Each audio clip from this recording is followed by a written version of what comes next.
Pagkakaalaman na ngayong araw kung matutuloy sa disqualification case ang pagsasalita ng bastos ng isang kandidato sa kampanya. Sinagot naman ng COMELEC ang ilang tanong tungkol sa online voting ng mga kababayan nating nasa ibang bansa. May unang balita si Maki Pulido. Sa unang pagkakataon sa kasaysayan ng eleksyon ng Pilipinas, nagbukas ang online voting ng mga kababayan nating nasa abroad.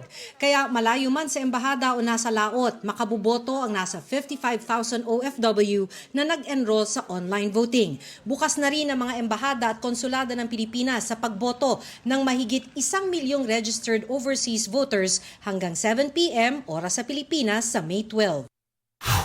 Sa Hong Kong, iba't ibang reaksyon ng mga OFW. Para sa ilan, mas madali ang online voting. Komportable ang bawat isa, hindi ka napipila. Pero meron ding nahirapan, kaya pumunta na lang sa konsulado para makapag-enroll at bumoto. Una sa cellphone, pag hindi high-tech yung cellphone ninyo po, mahirap, number 1. Ngayon, isa pa, siyempre po yung minsan sa signal. Pag hindi compatible yung video streaming, and at the same time, kapag may problema po yung cellphone ninyo sa signal, nahihirapan po. Medyo mahirap. Pero may question ng isang OFW tungkol sa pagboto niya online. Sa report na natanggap ng COMELEC tungkol sa social media post, nagtataka ang OFW kung bakit pagkatapos niyang bumoto, hindi na niya nakita ang mismong listahan ng mga kandidatong binoto niya. Ito ay kahit daw ginamit na niya ang QR code. Ganun talaga, sabi ng COMELEC. Dahil encrypted, pagkaboto online, ganitong mga machine-readable codes lang ang makikita. Hindi po talaga namin bibigay yung mismong pangalan pagkatapos ma-cast kasi pwedeng gamitin sa vote buying. Pero wag daw mag-alala dahil sapat ang mga security feature. Meron din tayong random manual audit at sa random manual audit pwede pong makumpara yung mismong code as against doon sa na-print na mara-random manual audit. Sa 6 namang show cause order na inisyu ng COMELEC kaugnay sa bastos na pananalita ng mga kandidato, magkakaalaman kung kakasuhan o gugulong na ang disqualification case ng isa sa mga kaso. Hindi kasi pwedeng show cause order lang eh.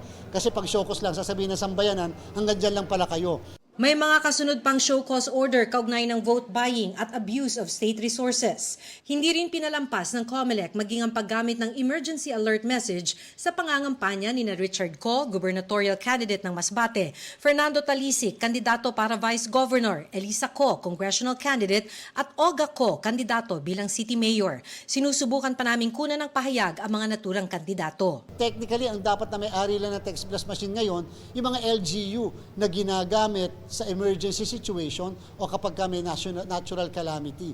Kung nagagamit ng ganyan, again, pwede rin po namin ground yun ng disqualification at election offense. Isa sa inisyuhan ng show cause order si mataas na kahoy Vice Mayor J. Manalo Ilagan na tumatakbong gobernador ng Batangas. Kaugnayan ang sinabi niya na laos na si dating Batangas Governor Vilma Santos Recto. Sa kanyang tugon sa COMELEC, sabi ni Ilagan, ginawa niya ang pahayag noong March 25 bago ang pagsisimula ng campaign period para sa local candidates. Saklaw raw ng malayang pagpapahayag ang kanyang pahayag na walang intensyong mamahiya o maliitin ang mga babae at nakatatanda. Ito ang unang balita, Maki Pulido para sa GMA Integrated News.